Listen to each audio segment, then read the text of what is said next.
नमस्कार विद्यार्थी मित्रांनो, आज आपण काय करणार आहोत तर विशेष जिल्ह्याची जी काय सिरीज आहे ती सिरीज आपण कंटिन्यू करणार आहोत। आणि विशेष जिल्हा या सिरीजमधला आपला आजचा पुणे जिल्हा आहे आणि पुणे जिल्ह्याच्या संदर्भातलं हे पहिलंच लेक्चर आहे। आणि या पहिल्या लेक्चरमध्ये आपण पुणे जिल्ह्याच्या संदर्भात असलेला जो काय भौगोलिक एरिया आहे किंवा जिओग्राफिकल ॲस्पेक्टने आपल्याला काही क्वेश्चन्स परीक्षेमध्ये विचारले जातात, मग ते प्रश्न आपल्याला बघणं हे तितकंच महत्त्वाचं असतं।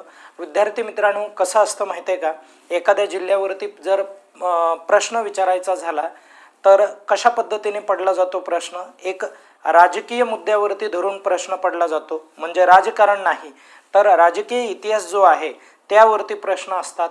मग त्या राजकीय इतिहासामध्ये समाजसुधारक आले, तिथले राजघराणे आले, ओके, अशा अँगलने प्रश्न पडत असतात। आणि यानंतर पुढे काय असतं माहिती आहे का, की सामाजिक दृष्टीने देखील त्या ठिकाणी प्रश्न पडतात।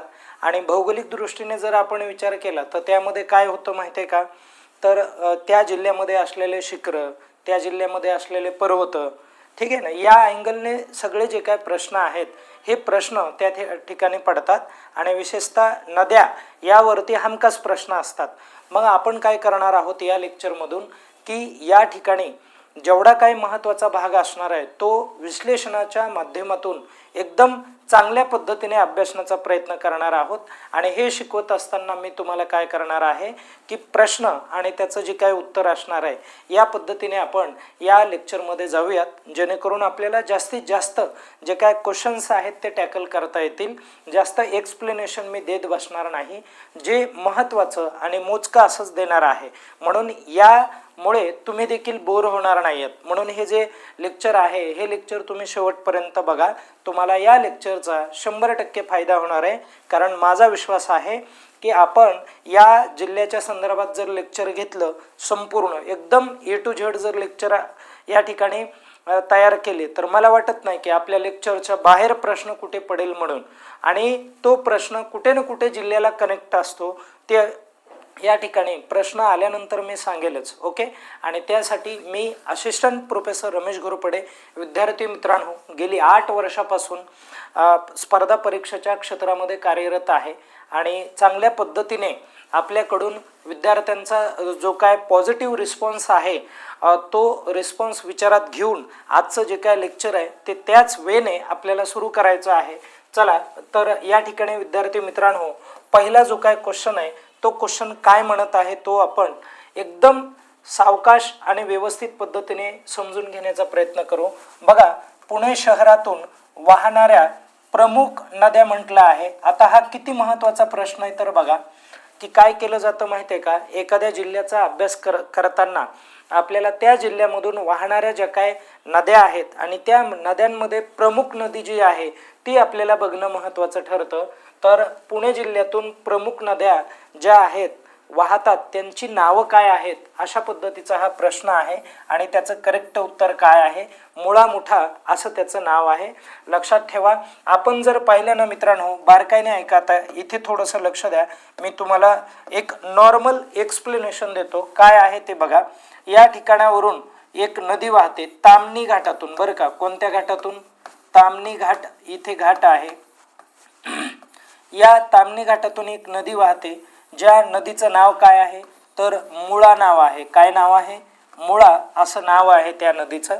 आणि इकडून येणारी जी आहे ही कोळशी नावाचा घाट आहे, बघा, कोळशी असा येतो घाट, कोळशी, या घाटातून एक नदी वाहते आणि या नदीचं नाव काय आहे तेही बघा। या नदीला आपण मुठा नदी म्हणतो। कोणती नदी म्हणतो, मुठा नदी म्हणतो। आणि या पद्धतीने इथे येऊन त्या मिळतात नद्या। आणि इथे येऊन मिळाल्यानंतर पुढे इथून पुढे त्या काय करतात तर इकडे भीमा नदीला जाऊन मिळतात। कोणत्या नदीला जाऊन मिळतात, भीमा या नदीला जाऊन या ज्या नद्या आहेत या नद्या मिळतात। आणि या प्रॉपर पुण्यामधून वाहणाऱ्या नद्या आहेत। कुठून वाहणाऱ्या आहेत, पुण्यामधून वाहणाऱ्या आहेत। म्हणून आपण हे समजून घेणं खूप महत्त्वाचं आहे, ओके। यामध्ये गोंधळ वगैरे करू नका, आता मी तुम्हाला व्यवस्थित समजावून देण्याचा या ठिकाणी प्रयत्न केला आहे। आपण थोडंसं पुढे जाऊयात, ओके। आता या प्रश्नासाठी एवढंच ठीक आहे। थोडंसं जरा महत्त्वाचं पण मी सांगतो, म्हणजे आपल्याला कसं होईल की परीक्षेमध्ये विचारलं जाईल बघा. काय विचारलं जातं परीक्षेमध्ये की गंगेचं उगमस्थान कोणतं आहे ते सांगा म्हणतात. तर गंगेचं उगमस्थान हे गंगोत्री आहे बघा. कोणतं आहे? गंगोत्री, जी उत्तर भारतातून वाहणारी नदी आहे. ओके. आणि यमुनेचं उगमस्थान काय आहे? तर यमुनोत्री आहे बघा. काय आहे? यमुनोत्री असं तिचं उगमस्थान आहे. नावावरूनच तुम्हाला लक्षात येईल, गंगा, गंगोत्री, यमुना, यमुनोत्री अशा पद्धतीने. आणि कृष्णेचं देखील उगमस्थान विचारलं जातं परीक्षेमध्ये. तर कृष्णेचं उगमस्थान जर विचारलं तर ते महाराष्ट्रामध्येच आहे, सातारा जिल्ह्यामध्ये महाबळेश्वर. काय आहे? महाबळेश्वर हे तिचं उगमस्थान आहे. आणि त्यानंतर कोयना नदीचं देखील कोणतं उगमस्थान आहे? तर महाबळेश्वर हेच तिचं काय आहे? उगमस्थान आहे.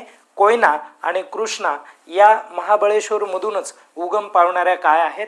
नद्या आहेत. म्हणून ते देखील तुम्हाला लक्षात ठेवायचं आहे. आता त्यानंतर गोदावरीचं उगमस्थान जर विचारलं तर ते त्र्यंबकेश्वर आहे. काय आहे ते? बघा, त्र्यंबकेश्वर आहे. त्र्यंबकेश्वर. आणि कोणत्या टेकड्यांमधून? तर ब्रह्मगिरी टेकड्यांमधून वाहणारी ही एक नदी आहे. ब्रह्मगिरी टेकड्या आहेत. ओके. या टेकड्यामधून उगम पावणारी गोदावरी ही नदी आहे. क्लिअर? इथपर्यंत लक्षात येत आहे सर्वांना? तर भीमा नदीचं उगमस्थान देखील परीक्षेमध्ये विचारून झालेलं आहे. भीमा नदीचं उगमस्थान म्हटलं तर ते भीमाशंकर आहे. काय आहे ते? भीमाशंकर हे उगमस्थान आहे. लक्षात राहू द्या. कळालं सर्वांना? अशा पद्धतीने ही अतिशय महत्त्वाची हे आहे, माहिती आहे. याचा एकदा स्क्रीनशॉट काढून ठेवा आणि आपण आता पुढे जाऊयात. कळालं? बघा, इतक्या चांगल्या पद्धतीने हे एक्सप्लेनेशन मी करून देणार आहे की तुम्हाला या ठिकाणीच ते सगळं कळायला हवं आणि जास्त फापट पसारा देणार नाही. मोजकं परीक्षेसाठी जेवढं गरजेचं आहे तेवढं. ओके. तुम्हाला बोर करणार नाहीये. फक्त लेक्चरमध्ये जरा बारकाईने लक्ष द्या, समजून घ्या. तुम्हाला कुठला भाग कळाला नसेल ते देखील मला कमेंटमध्ये सांगा, म्हणजे मी नंतर बारीक सारीक गोष्टी जरा व्यवस्थित समजावून सांगेल. आता बघा, या ठिकाणी काय म्हटलंय? भीमा नदी पुणे जिल्ह्यात कोठे उगम पावते असं त्यांनी म्हटलेलं आहे. आणि आत्ताच आपण इथं दिलेलं आहे. तर या प्रश्नाचं उत्तर तुम्ही कमेंट करून सांगा बरं, कुठे उगम पावते म्हणून. ओके. चला आता आपण थोडंसं पुढे जाऊयात. ओके. बघा, नंतरचा प्रश्न काय म्हणत आहे? टेमघर धरण आहे हे. आणि हे जे टेमघर धरण आहे, हे धरण कोणत्या नदीवर बांधलेले आहे किंवा बांधण्यात आलेलं आहे? कोणत्या नदीवरचं धरण आहे? टेमघर धरण. तर त्याचं करेक्ट उत्तर काय असलं पाहिजे मित्रांनो? मुठा या नदीवरचं ते धरण आहे. कोणत्या नदीवरचं आहे? मुठा नदीवरचं धरण आहे. परत एकदा आपण काय करूयात, थोडंसं जरा व्यवस्थित समजावून घेऊयात. बघा, या ठिकाणी ताम्हिणी घाट होता. कोणता घाट होता? ताम्हिणी घाट होता या ठिकाणी. आणि इथून येणारी एक नदी होती. त्यानंतर इकडे कोळोशी घाट होता. कोणता घाट होता? कोळोशी घाट होता. आणि या कोळोशी घाटामधून येणारी एक नदी होती. ओके. आणि त्यानंतर इथून येणारी एक नदी आहे बघा. ओके. ठीक आहे, इथून येणारी. आणि इथला जो काय या ठिकाणी संगम आहे हा थोडासा लक्षात राहू द्या. याला आपण जुनी सांगवी म्हणतो बघा. सांगवी, सांगवी, जुनी सांगवी. ओके, असं आहे. आणि या नदीला आपण पवना नदी म्हणतो. पवना. ओके. पवना नदीवरती पवना डॅम आहे, हे देखील लक्षात राहू द्या. आता या गोष्टी खूप महत्त्वाच्या आहेत. जे मी तुम्हाला सांगत आहे ते चांगल्या पद्धतीने समजून घ्या. इथे पवना डॅम आहे आणि इथे ही जी नदी आहे ही मुळा नदी आहे. कोणती नदी आहे? मुळा नदी आहे, जिच्यावरती एक डॅम दिसून येत नाहीये. ओके. आता इथे कोणती आहे? तर इथे मुठा नदी आहे बघा. आणि मुठा नदीवरती इथे कोणता डॅम आहे ते मी समजून सांगतो. तर हा डॅम आहे टेमघर, हा डॅम आहे. लक्षात राहू द्या. इथे कोणता डॅम तुम्हाला सांगायचा आहे? टेमघर हा डॅम आहे. ओके, टेमघर. आणि इकडे कोणता डॅम आहे? तर इकडे खडक वासला हा डॅम आहे. कळालं तुम्हाला? अशा पद्धतीने हा एक डॅम आहे. आणि ही नदी, या दोन्ही नदी कुठे जाऊन मिळतात? तर रांजणगाव या ठिकाणी जाऊन तिकडे त्यांचा संगम होतो बघा. ओके. अशा पद्धतीने इथपर्यंत तुम्हाला लक्षात ठेवायचं आहे. या प्रश्नासाठी हे एक्सप्लेनेशन पुरेसं आहे. मी थोडंसं पुढे जातो म्हणजे आपलं विषयांतर होणार नाही. याचा स्क्रीनशॉट काढून घेत जा.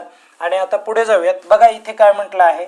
पवना नदी पुणे जिल्ह्यातील कोणत्या तालुक्यातून वाहते? अशा पद्धतीचा हा प्रश्न आहे.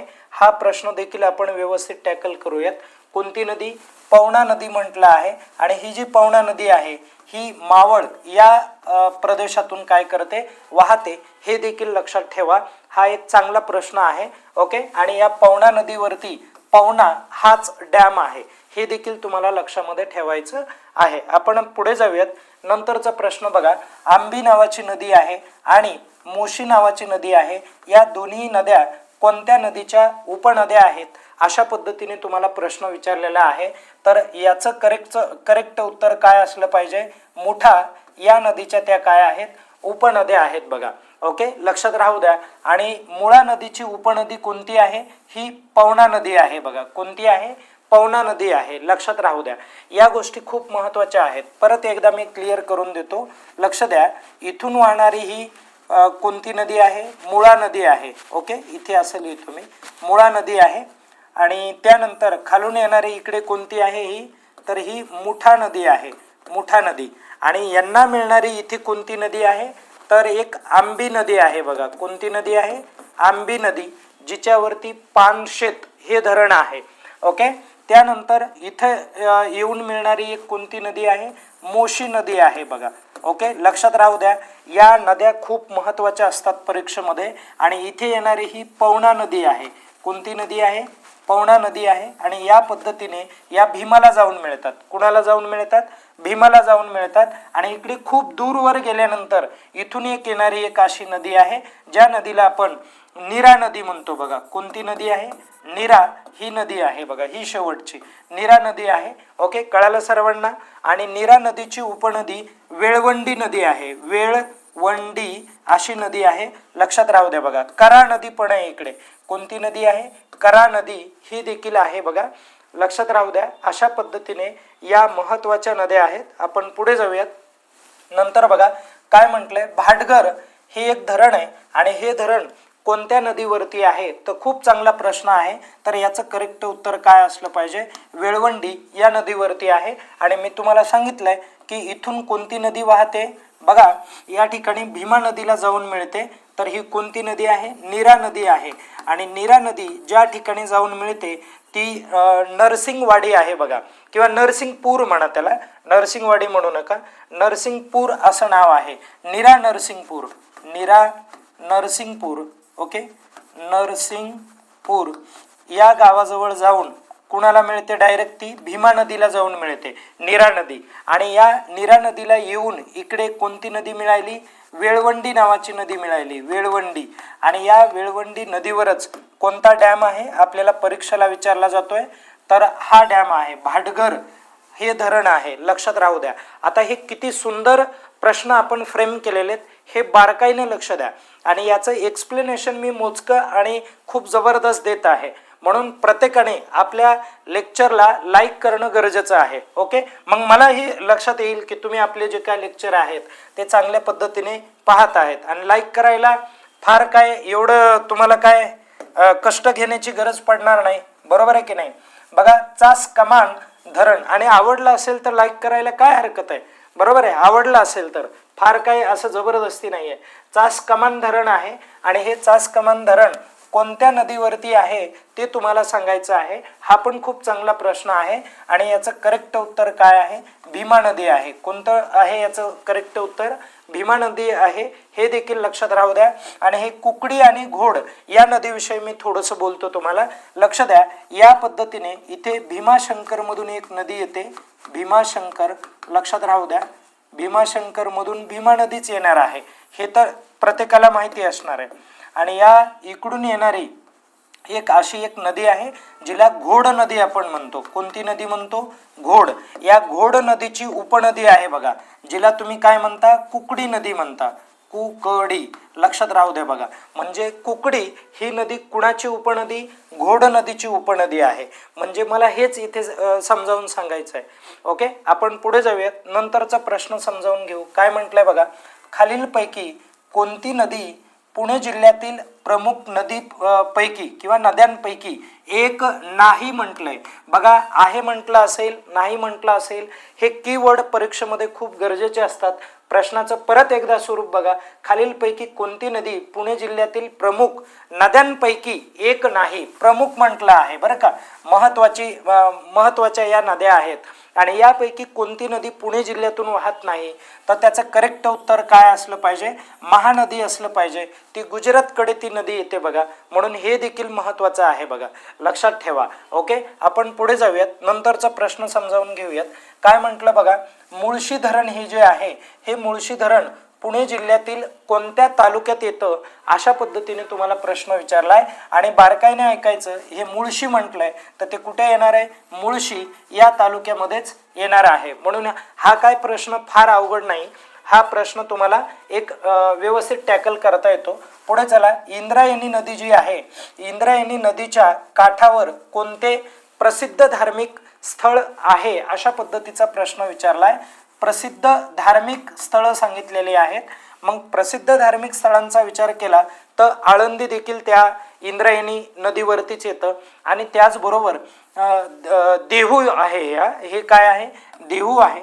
देहू देखील इंद्रायणी नदीवरच येतं आणि म्हणून आपलं उत्तर काय असलं पाहिजे? 2 आणि 3 हे बरोबर असलं पाहिजे, लक्षात घ्या. ओके, म्हणून हाही प्रश्न या ठिकाणी महत्त्वाचा बनतोय. कळालं सर्वांना? आणि इंद्रायणीचा जो काय उगम आहे तो कुठे आहे माहिती आहे का? लोणावळा या ठिकाणी तिचा उगम होतो. लोणावळा, ओके, थंड हवेचं ठिकाण आहे, म्हणून हे देखील तुम्ही लक्षात राहू द्या, पुण्यामधलं. ओके, थंड हवेच्या ठिकाणावरती पण परीक्षेमध्ये प्रश्न विचारले गेलेले आहेत, ते थोड्या वेळाने बोलूयात आपण, तसा प्रश्न आला तर. ओके, चला पुढे जाऊयात आपण. पुणे शहराला पाणी पुरवठा करणाऱ्या मुख्य स्रोतांपैकी एक खडकवासला धरण कोणतं धरण आहे? आता इथे लक्षात ठेवायचं, खडकवासला हे जे धरण आहे हे कोणत्या शहराला पाणी पुरवठा करत आहे? तर पुणे शहराला पाणी पुरवठा या धरणातून होतो. आणि कोणत्या नदीवर खडकवासला हे जे धरण आहे हे धरण बांधण्यात आलेलं आहे हे तुम्हाला सांगायचं आहे. तर याचं करेक्ट उत्तर काय आहे? मुठा हे करेक्ट उत्तर आहे. आपण पाहिलं होतं. ओके, लक्षात ठेवा. आता मला तुम्ही कमेंट करून सांगा पवना नदीवरती कोणतं धरण आहे. ओके, आपण पुढे जाऊयात लगेच. त्यानंतरचा पुढचा मुद्दा बघा, भीमा नदी जी आहे, भीमा नदीच्या खोऱ्यातील एक महत्वाची उपनदी ओळखा म्हणत आहे. प्रश्न परत एकदा बघा, भीमा नदीच्या खोऱ्यातील एक महत्वाची उपनदी ओळखा जी पुणे जिल्ह्यातून वाहते म्हणत आहे. काय म्हणत आहे? वाहते म्हणत आहे. हा प्रश्न खूप महत्वाचा आहे. पुणे जिल्ह्यातून वाहते, तर त्याचं करेक्ट उत्तर काय आहे? इंद्रायणी हे आहे. कारण लक्षात राहू द्या मित्रांनो, गोदावरी ही जी आहे ही नाशिक मधून उगम पावणारी नदी आहे, पुण्याकडे येत नाहीये. ओके, त्र्यंबकेश्वर तिचं उगम स्थान आहे. त्यानंतर नर्मदा ही जी नदी आहे ती मध्य प्रदेश मधून येते. अमरकंटक तिचं उगम स्थान आहे बघा. मी तुम्हाला उगम स्थान लिहून देतो. इथे त्र्यंबकेश्वर आहे, हे सर्वांना माहिती असलं पाहिजे. ओके, त्यानंतर नर्मदेचं उगम स्थान परीक्षेला विचारून झालंय ते काय आहे? अमरकंटक आहे बघा. अमरकंटक आहे, लक्षात राहू द्या, अमरकंटक. आणि तापीचं बैतूल टेकड्या कुठल्या? तर मध्य प्रदेश मधून येणाऱ्या आहेत त्या. ओके, तर मध्य प्रदेश मधून येणारी ही तापी नदी आहे. ओके, तिला पुन्हा पूर्णा नदी वगैरे मिळते. आता तो एक विषयांतराचा भाग होईल, मी थोडंसं पुढे जातो. ओके, विषयांतराचा म्हणजे थोडासा डायव्हर्टेड डेटा होतो तो. आता पुढे जाऊयात आपण. बघा, नीरा नदी जी आहे आणि नीरा नदी ही कोणत्या प्रमुख नदीची उपनदी आहे? अशा पद्धतीने प्रश्न विचारलेला आहे. तर नीरा नदी जी आहे ती कोणत्या नदीला जाऊन मिळते? भीमा नदीला जाऊन मिळते. हेही लक्षात राहू द्या. याही गोष्टी या ठिकाणी महत्त्वाच्या आहेत. क्लिअर? आणि पुन्हा भीमा नदी कुणाला जाऊन मिळते? कृष्णा नदीला मिळते बघा. ओके, तर या गोष्टी या ठिकाणी आपल्याला कळायला पाहिजेत. आपण पुढे जाऊयात. उजनी डॅम आहे जो सोलापूरमध्ये आहे. ओके, तर उजनी डॅम हा जो डॅम आहे तो कोणत्या नदीवर बांधण्यात आलेला आहे? अशा पद्धतीने तुम्हाला परीक्षेत प्रश्न विचारला जातो. तर त्याचं करेक्ट उत्तर काय आहे? तर भीमा या नदीवरचा तो डॅम आहे. ओके, आपण पुढे जाऊयात. नंतर बघा, माणिकडोह धरण जे आहे हे माणिकडोह धरण कोणत्या नदीवर बांधण्यात आलेलं आहे? तर माणिकडोह धरण हे कुकडी नदीवरचं धरण आहे. लक्षात राहू द्या, या गोष्टी खूप महत्त्वाच्या आहेत. ओके, आता लक्षात ठेवा परत एकदा. इथे बघा भीमा नदी आहे. कोणती नदी आहे? भीमा ही नदी आहे. ओके, आता त्यानंतर परत पुढे बघा, या भीमा नदीला या साईडकडून अशी घोड नदी येऊन मिळते. कोणती नदी येऊन मिळते? घोड नदी येऊन मिळते. आणि त्यानंतर परत पुढे इकडून या साईडकडून अशी येऊन एक कुकडी नदी येऊन मिळते. कोणती? बघा, कुकडी ही नदी येऊन मिळते. लक्षात ठेवा. आता या गोष्टी खूप महत्त्वाच्या आहेत, कारण परीक्षेमध्ये यावरती आपल्याला सर्रास प्रश्न विचारले जातात. आता या कुकडी नदीवरती आहे ना, एक वेळवंड नावाचं एक धरण आहे. बघा, वेळवंड असं एक धरण आहे. ओके, पहिलं धरण कोणतं आहे? वेळवंड आहे. त्यानंतर दुसरं धरण कोणतं लागतं माहिती आहे का? तर माणिक डोह धरण. माणिक डोह. ओके, लक्षात राहू द्या. माणिक डोह हे धरण आहे. आणि त्यानंतर तिसरं जे धरण आहे हे देखील महत्त्वाचं आहे. आणि तिसरं धरण हे पिंपळगाव. ओके, पिंपळगाव किंवा त्याला पिपळगाव पण म्हटलंय त्यांनी. ओके, असं. तर हे असे 3 जे काही धरण हे फक्त कुकडी नदीवरती बघायला मिळतात. म्हणून हाही एक महत्त्वाचा या ठिकाणी ॲस्पेक्ट आहे. आणि ती इथे शिक्रापूरला येऊन मिळते. बघा, कुठे येऊन मिळते? शिक्रापूरला. म्हणून ते देखील लक्षात राहू द्या. ओके, आपण पुढे जाऊयात. नंतरचा प्रश्न बघा, पुणे शहर आहे. आणि पुणे शहर कोणत्या नदीच्या संगमावर बसलेले आहे किंवा वसलेले आहे? ओके, असं. आता वसलेले हा करेक्ट शब्द असतो, पण आपल्याला सवय लागली, तो झाला मराठीचा भाग. आपल्या मुद्द्यात येऊ. मुळा आणि मुठा या नदीच्या संगमावरती बसलेलं जे शहर आहे त्या शहराला आपण पुणे शहर असं म्हणूयात. हाही प्रश्न महत्त्वाचा आहे. आपण पुढे जाऊयात. नंतरचा मुद्दा बघा, काय म्हटलंय? पवना धरण हे जे आहे हे पुणे जिल्ह्यातील कोणत्या तालुक्यामध्ये येतं? पवना धरण. ओके, धरण म्हटलं आहे. आणि ते धरण कोणत्या तालुक्यामध्ये येतं? मावळ या तालुक्यामधलं ते धरण आहे. लक्षात राहू द्या मित्रांनो. पुढे जाऊयात. नंतरचा प्रश्न बघा, लाऊड्स डॅम आहे. ओके, तर हा जो लाऊड्स डॅम आहे हा किंवा या नावाने कोणत्या धरणाला ओळखलं जातं? हे जुनं नाव होतं लाऊड्स डॅम. तर याच धरणाला आपण कोणत्या नावाने ओळखतो? तर प्रामुख्याने एक हे भाटघर धरण असं म्हणतो. काय म्हणतो त्याला? भाटघर असं धरण त्याला आपण म्हणतो. लक्षात राहू द्या. ओके, आपण पुढे जाऊयात. नंतरचा मुद्दा बघा, काय म्हटलं आहे तर पानशेत एक धरण आहे. बघा मित्रांनो, कोणतं धरण आहे? पानशेत धरण आहे. आणि हे पानशेत धरण कोणत्या नदीवरती आहे अशा पद्धतीने प्रश्न विचारलाय. तर पानशेत धरण हे प्रामुख्याने कोणत्या नदीवरती धरण आहे? तर आंबी या नदीवरती धरण आहे. लक्षात राहू द्या. आपण पुढे जाऊयात. बघा, मुळशी धरण हे जे आहे, मुळशी धरण हे पुणे जिल्ह्यातील एक प्रमुख धरण असून ते कोणत्या नदीवरती आहे? तर मुळशी धरण जे आहे मित्रांनो हे मुळा या नदीवरती आहे. कोणत्या नदीवरती आहे? मुळा या नदीवरती धरण असलेलं आपल्याला बघायला मिळेल. आता बघा, खालीलपैकी कोणते धरण पुणे पिंपरी चिंचवड परिसराला पाणी पुरवठा करतं? तर यामध्ये प्रामुख्याने कोणत्या धरणाचं नाव सांगायचं आहे? तर वरसगाव हे धरण आहे.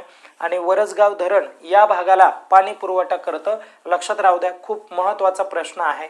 ओके, आता हे पण क्लिअर करा की या ठिकाणी ओके ठीक आहे, पुन्हा बघूयात आपण, नंतर येईलच, हरकत नाही. मी तुम्हाला याच्यावरती आपण प्रश्न तयार केलेला आहे. मी तुम्हाला हे सांगतो, भाटघर धरण जर आपण पाहिलं ना तर हे भाटघर धरण कोणत्या नदीवरती आहे? बघा, वेळवंड या नदीवरती आहे. आपण ते पाहिलंय. मुळशी धरण मुळा नदीवरती आहे. आणि त्यानंतर पवना धरण हे जे आहे हे पवना नदीवरतीच बघायला मिळतं. ओके, कळालं सर्वांना? आणि तो राहिलेला आपण प्रश्न कव्हर करूयात पुढे. ओके, चला. आता बघा, खडकवासला हे जे धरण आहे या धरणाच्या परिसरात खालीलपैकी कोणती महत्त्वाची संस्था आहे असं तुम्हाला सांगायचं आहे. तर विद्यार्थी मित्रांनो, लक्षात घ्या, आपलं जे काय ऑप्शन आहे हे कोणतं बरोबर असलं पाहिजे? दोन्ही, 2 आणि 3 हे दोन्ही पण असले पाहिजे. कारण राष्ट्रीय संरक्षण प्रबोधिनी ही जी संस्था आहे ही खडकवासला धरणाच्या जवळच आहे, ज्याला आपण नॅशनल डिफेन्स अकॅडमी असं म्हणतो. ओके, तर याचे जे काय सध्या प्रमुख आहेत ते कोण आहेत? तर व्हाईस ॲडमिरल अनिल जग्गी आहेत. कोण आहेत? अनिल जग्गी. ओके, हा करंट अफेअर्सचा प्रश्न आहे. अनिल जग्गी हे प्रमुख आहेत बघा या संस्थेचे. NDAचे प्रमुख कोण आहेत? अनिल जग्गी. कायम लक्षात राहू द्या. पुढे चला. बघा, केंद्रीय जल व ऊर्जा संशोधन संस्था, ज्याला आपण काय म्हणूयात? केंद्रीय म्हणजे सेंटर, W म्हणजे वॉटर, अँड P म्हणजे पॉवर, ओके, आणि आर म्हणजे रिसर्च आणि त्यानंतर सी म्हणजे सेंटर. ओके, तर असा हा भाग नसून सी त्या ठिकाणी असायला पाहिजे. आपण पुढे जाऊयात. नंतरचा मुद्दा बघा काय म्हटलंय. बघा, वरसगाव धरण हे खालीलपैकी कोणत्या नदीवरचं धरण आहे असं तुम्हाला सांगायचं आहे. ओके, वरसगाव धरण. तर हे जे वरसगाव धरण आहे हे तुम्हाला मुठा नदीवरती बघायला मिळणार आहे, लक्षात राहू द्या. ओके, आपण आत्ताच पाहिलं होतं. तर हा एक महत्त्वाचा या ठिकाणी प्रश्न आहे. ओके, पुढे जाऊयात. आपण नंतरचा भाग बघूयात. काय म्हटलंय बघा, खालीलपैकी कोणते धरण लोणावळ्या जवळ आहे. तर कोणतं धरण लोणावळ्या जवळ आहे, तर या ठिकाणी भुशी डॅम हा जो डॅम आहे तो लोणावळ्याजवळ आहे. आणि हा जो भुशी डॅम आहे हा कोणत्या नदीवरती आहे, तर तो इंद्रायणी या नदीवरती आहे. बघा, इंद्रायणी ही जी नदी आहे या नदीवरती प्रामुख्याने बघायला मिळतो. ओके, भुशी डॅम किंवा मग भुशी धरण.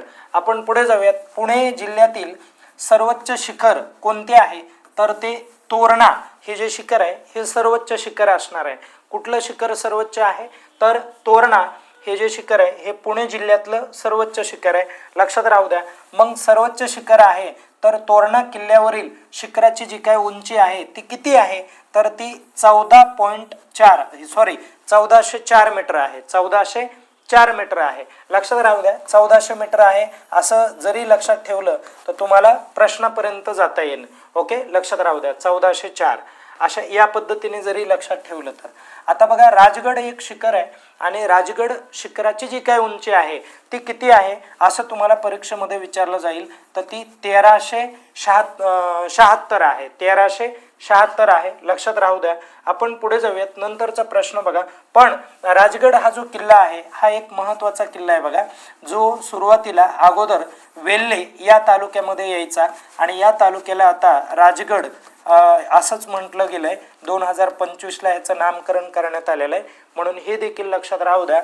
आणि मित्रांनो, तुमच्या माहितीसाठी सांगतो, आपल्या मराठा साम्राज्याची बघा, मराठा साम्राज्याची ही कितवी राजधानी होती, तर ही पहिली राजधानी होती. ओके, तुम्हाला माहिती आहे, फार वेगळा मुद्दा नाही आहे. पुढे जाऊयात. पुणे जिल्ह्यातील वेल्हा तालुक्याचे नाव बदलून आता टिंबटिंब असं नाव करण्यात आलेलं आहे. मला हे कमेंट करून सांगा. आत्ताच मी बोललो आहे, शिकवलंय मी आत्ताच. ओके, म्हणून मी पुढे जातो. 2025ला झालंय ते. त्यानंतर बघा रे, शिंगी शिखर पुणे जिल्ह्यातील कोणत्या तालुक्यामध्ये आहे. कोणतं शिखर म्हणत आहोत आपण, शिंगी शिखर. तर हे खेड तालुक्यामध्ये बघायला मिळणार आहे. ओके, लक्षात राहू द्या. आता आपण पुढे जाऊयात. नंतर काय म्हटलंय बघा, रायरेश्वर हे जे शिखर आहे हे शिखर पुणे जिल्ह्यातील कोणत्या तालुक्यामध्ये येतं, तर पुणे जिल्ह्यामधल्या भोर या तालुक्यामध्ये येणारं हे शिखर आहे, लक्षात राहू द्या मित्रांनो. त्यानंतर महाराष्ट्रातील 12 ज्योतिर्लिंगापैकी एक असलेले भीमाशंकर हे जे ज्योतिर्लिंग आहे किंवा भीमाशंकर मंदिर कोणत्या जिल्ह्यामध्ये आहे, आणि ते एका डोंगर रांगेचा भाग आहे. कोणत्या जिल्ह्यामध्ये आहे पण ते, तर ते प्रामुख्याने पुणे या जिल्ह्यामध्ये येणारं हे प्रामुख्याने ज्योतिर्लिंग आहे. ओके, भीमाशंकर, लक्षात राहू द्या. आणि भीमाशंकरमध्ये कोणता पक्षी नाही, प्राणी आहे जो आपल्या महाराष्ट्राचा राज्य प्राणी आहे, तो कोणता आहे त्याचं नाव मला एकदा तुम्ही कमेंट करून सांगा मित्रांनो. पुढे जाऊयात आपण. शिवनेरी किल्ला पुणे जिल्ह्यातील कोणत्या तालुक्यामध्ये येतो. कोणता किल्ला, शिवनेरी किल्ला. तर याचं करेक्ट उत्तर काय असलं पाहिजे, जुन्नर असलं पाहिजे. पुढे जाऊयात. खालीलपैकी कोणते शिखर पुणे जिल्ह्यात येत नाही म्हटलं आहे, हे महत्त्वाचं आहे. नाही म्हटलं की हे क्लिक झालं पाहिजे तुम्हाला. तोरणा पण येत आहे आणि हे पण येत आहे, राजगड पण येत आहे, रायरेश्वर पण येत आहे. मग कोणतं येत नाही आहे, तर महाबळेश्वर येत नाही. कारण महाबळेश्वर हे शिखर कुठे येतं रे मित्रांनो, तर हे साताऱ्यामधलं आहे. कुठलं आहे, साताऱ्यामधलं आहे. आणि साताऱ्यामधलं ते थंड हवेचं ठिकाण देखील आहे. ओके, महाबळेश्वर, तिथेच पाचगणी देखील आहे. ओके, या अँगलने ते क्लिअर राहू द्या लक्षात. पुणे हे शहर दख्खन पठाराच्या कोणत्या पठारावर वसलेले आहे, तर ते कोणत्या पठारावर वसलेलं आहे, तर ते पश्चिम पठारावरती असलेलं एक शहर आहे, लक्षात राहू द्या. चांगला प्रश्न आहे. पुढे जाऊयात आपण. सिंहगड हा जो किल्ला आहे या किल्ल्याचं जुनं नाव काय आहे? तर सिंहगड किल्ल्याचं जुनं नाव जे आहे ते कोंढाणा असं या किल्ल्याचं नाव होतं. ओके, हे पण लक्षात राहू द्या. आणि प्रचंडगड हे जे आहे बघा, या प्रचंडगडाचं जुनं नाव काय होतं माहितीये का? तर प्रचंड गडाचं जुनं नाव तोरणा होतं. कोणतं होतं? तोरणा. हा जो तोरणा किल्ला आहे हा महाराजांनी काय केलं होतं? वयाच्या 16व्या वर्षी जिंकला होता सर्वात प्रथम. आलं लक्षात? 16व्या वर्षी. तर मराठा साम्राज्यामध्ये किंवा मराठा सत्तेमध्ये पहिला किल्ला कोणता आला होता स्वराज्यामध्ये? तर तो तोरणा होता. आणि तोरणा किल्ल्यानेच स्वराज्याची जी काय मुहूर्तमेढ आहे, तोरण जे आहे, हे तोरण या ठिकाणी म्हणजे तयार केलेलं होतं तोरणा किल्ल्याच्या माध्यमातूनच. ओके, वयाच्या 16व्या वर्षी. कारण महाराजांचा जन्म हा 1630चा आहे आणि 16व्या वर्षी म्हटलं की लगेच कळायला पाहिजे 1600 कधी जिंकलेला किल्ला होता? हा 46ला जिंकलेला किल्ला होता.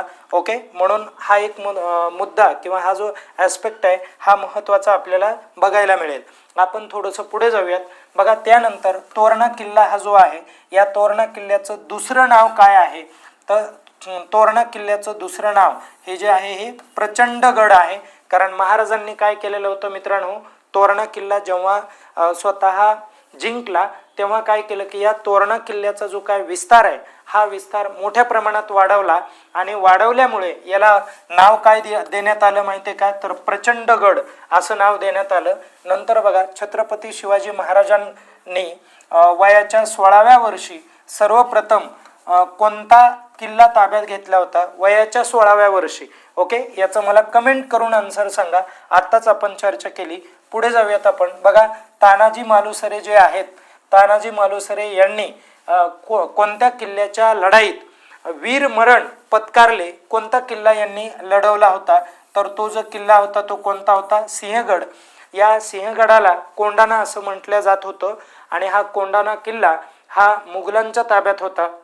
आणि तो किल्ला मराठाशाहीमध्ये आणणं हे खूप गरजेचं होतं स्वराज्यामध्ये. आणि स्वराज्यामध्ये आणण्याचा जो काय प्रयत्न आहे हा तानाजी मालुसरे यांनी केला. आणि हा जो गडी आहे त्याच कोंढाण्याच्या लढाईमध्ये हा काय झालेला आहे? धारातीर्थ पडलेला होता. उदयभान नावाचा तो सेनापती होता त्या कोंढाण्याचा. ठीक आहे, किल्लेदार वगैरे आपण असं म्हणूयात. आणि मग या दोघांमध्ये लढाई झाली होती, तुम्हाला माहिती आहे. याच्यावरती अलीकडे अजय देवगण या अभिनेत्याने पिक्चर पण काढला होता. ओके, म्हणून या गोष्टी तुम्हाला माहिती आहेत. मी पुढे जातो. लोहगड हा एक किल्ला आणि टिंबटिंब हे जुळे किल्ले म्हणून मानले जातात किंवा जुळे किल्ले म्हणून ओळखले जातात. तर लोहगड आणि विसापूर हे जे किल्ले आहेत या किल्ल्यांना जुळे किल्ले असं म्हटलं गेलेलं आहे बघा. म्हणून हा एक चांगला मुद्दा आहे. ओके, आणि राजमाची ही जी आहे ना, ही राजमाची कुठे आहे माहिती आहे का? तर राजगडावरती आहे बघा. ओके, माची म्हणजे काय असतं माहिती आहे का? माची म्हणजे एखाद्या किल्ल्यावरचा असा निमुळता भाग असतो बघा. ओके, इथं खूप अशा पद्धतीने मोठा छोटा छोटा होत गेलेला असा एकंदरीत तो भाग असतो. आपण पुढे जाऊयात. खालीलपैकी कोणता किल्ला पुणे जिल्ह्यात येत नाही म्हटलं आहे? हे देखील लक्षात राहू द्या बघा. तर कोणता किल्ला येत नाहीये? अजिंक्य तारा हा जो किल्ला आहे हा किल्ला येत नाही. कारण रोहिडा किल्ला येतो, तिकोणा येतो, जो त्रिकोणी आकाराचा आहे बघा.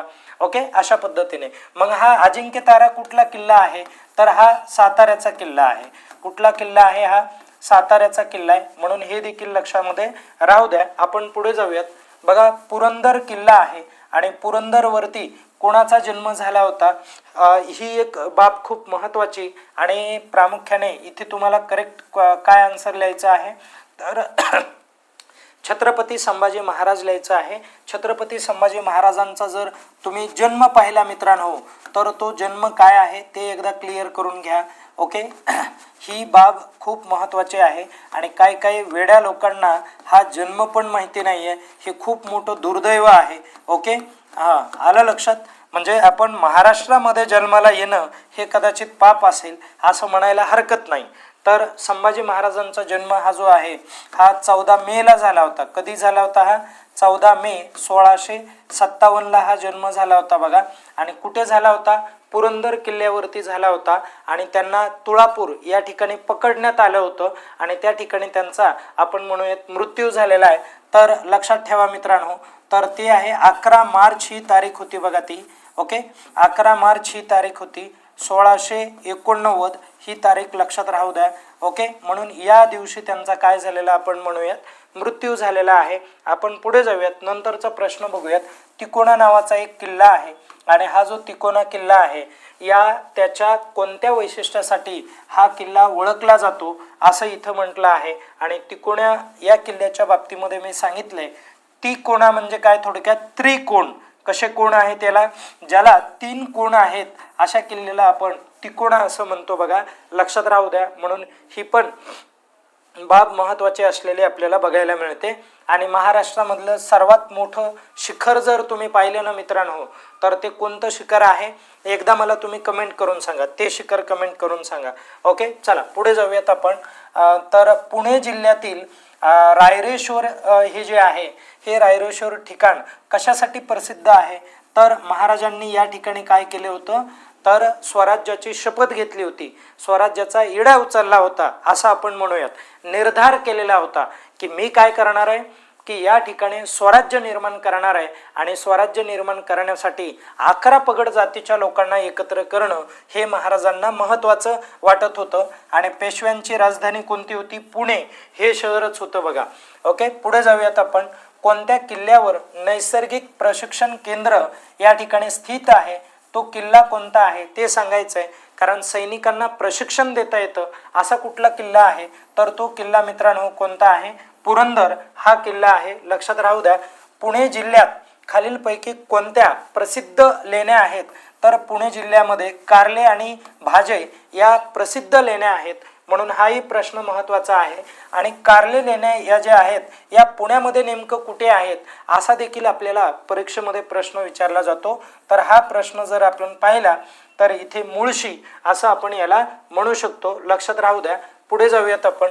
लोणावळा आणि खंडाळा या ठिकाणांना काय म्हटलं जातं, तर ही एक जुळी काय आहे, जुळी म्हणजे काय, एकत्रित हिल स्टेशन आहे. हिल स्टेशन म्हणजे काय, ज्याला आपण थंड हवेचे ठिकाणं म्हणतो. लक्षात घ्या, पुणे जिल्ह्यामध्ये 2 थंड हवेचे ठिकाणे येत आहे, एक लोणावळा आहे आणि दुसरं खंडाळा आहे. आता तुम्हाला काय केलं जातं माहिती आहे का, काही जे काय ठिकाणं आहेत हे परीक्षेमध्ये हमखास विचारले जातात. कोणतं ठिकाण हे कोणत्या जिल्ह्यामध्ये आहे, तर तसं जर आपण थंड हवेचं ठिकाण पाहिलं मित्रांनो, तर एक तोरणमाळ आहे बघा, तोरणमाळ. आणि हे जे तोरणमाळ थंड हवेचं ठिकाण आहे हे कुठे येतं माहिती आहे का, तर हे नंदुरबार या जिल्ह्यामधलं ठिकाण आहे. म्हणून हे देखील तुम्हाला लक्षात ठेवायचं आहे. आणि लोणावळा खंडाळ्याचा विचार केला तर ते पुण्यामध्ये येणारं ठिकाण आहे. आणि त्यानंतर बघा रे, महाबळेश्वर काय आहे, महाबळेश्वर. महाबळेश्वर म्हटलं की साताऱ्यामध्ये येतं बघा ठिकाण. आणि त्यानंतर बघा पाचगणी हे देखील साताऱ्यामधलं ठिकाण आहे. त्यानंतर पुढे आपण जाऊयात. लक्षात घ्या, 4थ्या नंबरला आपण लिहूयात चिखलदरा हे एक ठिकाण आहे बघा. चिखलदरा खूप महत्त्वाचं ठिकाण आहे. हे देखील परीक्षेला वारंवार विचारलेलं आहे. तर चिखलदरा हे अमरावतीचं ठिकाण आहे. निरनाळा आहे बघा, निरनाळा असं थंड हवेचं ठिकाण आहे. हे अकोल्यामधलं ठिकाण आहे. आणि त्यानंतर 6व्या नंबरचं म्हैसमाळ आपण म्हणूयात बघा. म्हैसमाळ हे जे ठिकाण आहे हे ठिकाण छत्रपती संभाजीनगरचं ठिकाण आहे. म्हणून असे जे काही ठिकाणं आहेत हे थंड हवेचे ठिकाणं आहेत आणि खूप प्रसिद्ध असे ठिकाणं आहेत. म्हणून हे आपल्याला माहिती झालं पाहिजे. या ठिकाणी आपल्याला परीक्षेत चुकीच्या जोड्या वगैरे या पद्धतीने प्रश्न ऑलरेडी विचारून झालेला आहे तुम्हाला. आपण पुढे जाऊयात, नंतरचा प्रश्न घेऊयात. काय म्हटलंय बघा, पुणे आणि मुंबई या 2 शहरांना जोडणारा महत्त्वाचा जो काय घाट आहे तो घाट कोणता आहे, अशा पद्धतीचा प्रश्न तुम्हाला विचारला जाईल. तर बघा, पुणे आणि मुंबई या शहराला जोडणारा महत्त्वाचा घाट हा बोरघाट आहे. कोणता आहे, बोरघाट. हा देखील खूप महत्त्वाचा प्रश्न आहे. आपण पुढे जाऊयात. नंतर काय म्हटलंय, पुण्याहून साताऱ्याला जाताना कोणता घाट लागतो, पुण्याहून आपल्याला साताऱ्याला जायचं असेल तर तो खंबाटकी हा जो घाट आहे हा घाट लागतो. आणि एक शेवटचा आपण प्रश्न बघूयात. बघा, पुण्याजवळ बारामतीकडे जाताना पुण्यापासून बारामतीकडे जाताना खालीलपैकी कोणता घाट लागतो, तर तो जो घाट आहे तो दिवा घाट आहे. कोणता घाट आहे? दिवा घाट आहे. अशा प्रकारचे हे प्रश्न आहेत. थोडंसं या प्रश्नाला बघा तुम्ही, मी सांगतो तुम्हाला. ओके.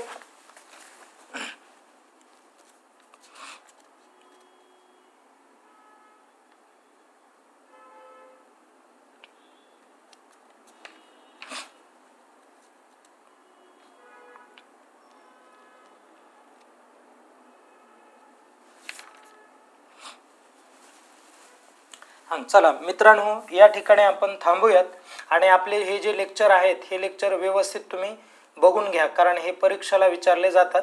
आपण सगळ्या प्रश्नाची जी काही उत्तरं आहेत ती जेवढं शक्य होईल तेवढं चांगल्या पद्धतीने देण्याचा प्रयत्न केला, एक्सप्लेनेशन.